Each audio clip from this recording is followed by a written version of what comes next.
Zero Kosher Family Living. It's Robin, and today Emmett and I are going to review this book.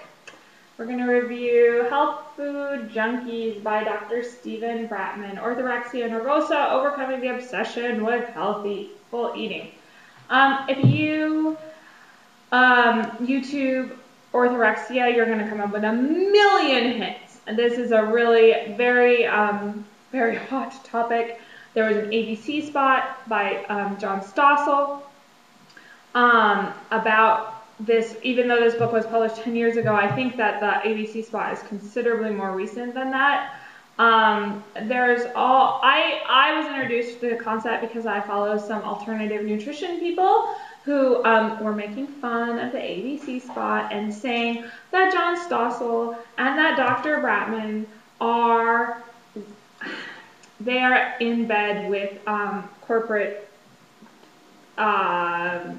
dairy, corporate meat, corporate whatever, that they are corporate shills, and some people a lot crueler than that, which is really hilarious, because if you read John Stossel's book, Get Out the Shovel, it's a book of myths that he blows up. He's a contrarian. I would call Dr. Bratman also, I would say he's a contrarian. I like contrarian guys. I married one, so I have a higher tolerance for this stuff than a lot of people. But I think if you are into alternative nutrition, that you should be able to read contrarian points of view, because that's what alternative nutrition is. It's all contrarian points of view. It really is. So anyway, John Stossel has a book called Get Out the Shovel, and he blows up some myths in there. And one of the myths he blows up is that John Stossel is a whore.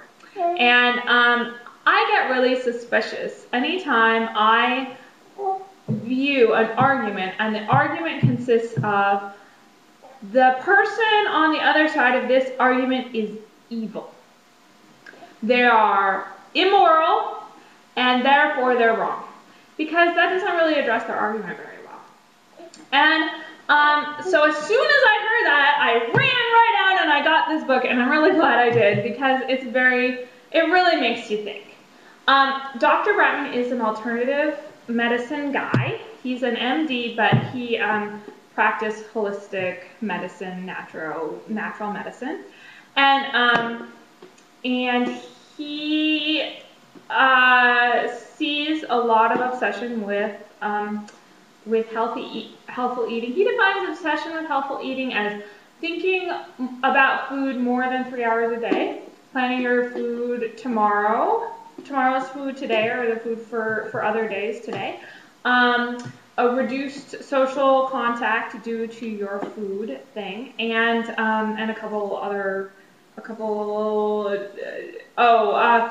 caring more about the virtue of what you eat rather than the pleasure you receive from eating it. These kind of things he considers flags for this tongue-in-cheek term he came up with called orthorexia, which he really came up with as a lighthearted way to talk to his patients about something that concerned him.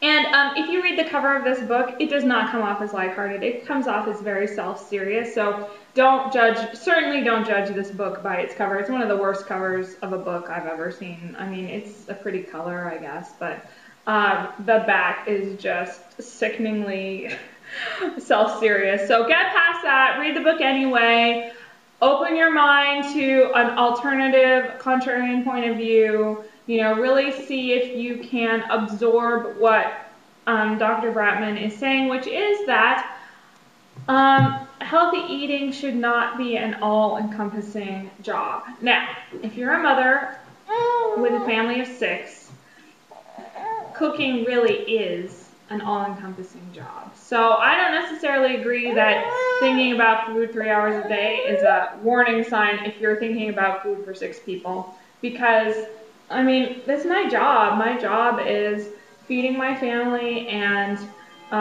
schooling my family, and what else do I do? I feed you guys. I educate you. I don't know. I don't have a lot of. I do laundry. Yeah, housework. I take care of the house. So for me, this really is my work. That would be like telling a chef they shouldn't think about food more than 3 hours a day. I don't really think that's reasonable, but Maybe for a single person, that is a good warning flag. What I really liked, I really like two things. I really like the idea that eating healthy should be effortless. And I know it's not, but I think it's a good goal. I think that that not obsessing about what you eat, not beating yourself up if you have something that is not ideally within your prescribed parameters of your diet, not feeling guilty. This whole, I mean, I've said this before.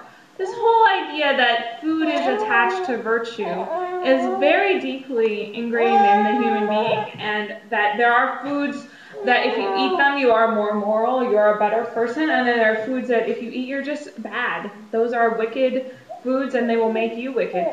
He really says, you know, you need to chill out, and I agree a lot. I agree with that. I want to chill out. I also want to lose 8 more pounds. So maybe I won't be chilling out like right this second. I want my children to grow up strong and healthy. I want to enjoy good health for a long time. But, you know, he talks about one of the reasons people become obsessed with healthy eating is because they try and cheat death. And in the ABC spot, which you should watch, you can look that ABC spot up on YouTube, and it's really accessible. The lady said, you know, she said she was, you know, really busily trying to figure out the way she didn't want to die, but you really can't choose how you're going to die. You can only choose how you're going to live. And I thought that was a really beautiful sentiment.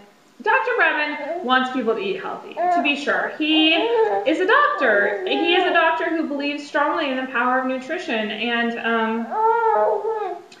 he recommends a low-fat vegetarian diet, which, of course, I don't agree with. But he totally, you know, he's into healthy eating. He just wants people to be able to eat healthy without becoming obsessive compulsive about it, and without becoming addicted to the feelings, you know, the feelings of deprivation, the feelings of virtue you get when you deprive yourself from something is, he says, very addictive, and I agree. And, you know, it's a very, there's really a Jewish concept that that extremes are bad.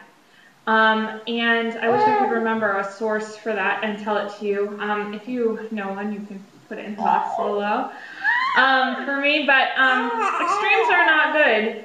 And, you know, there's enough in your life that is virtue, that is morality, that you have to worry about.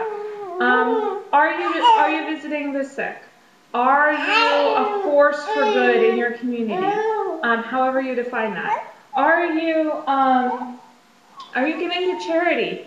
Are you bringing meals to a lady who just had a baby?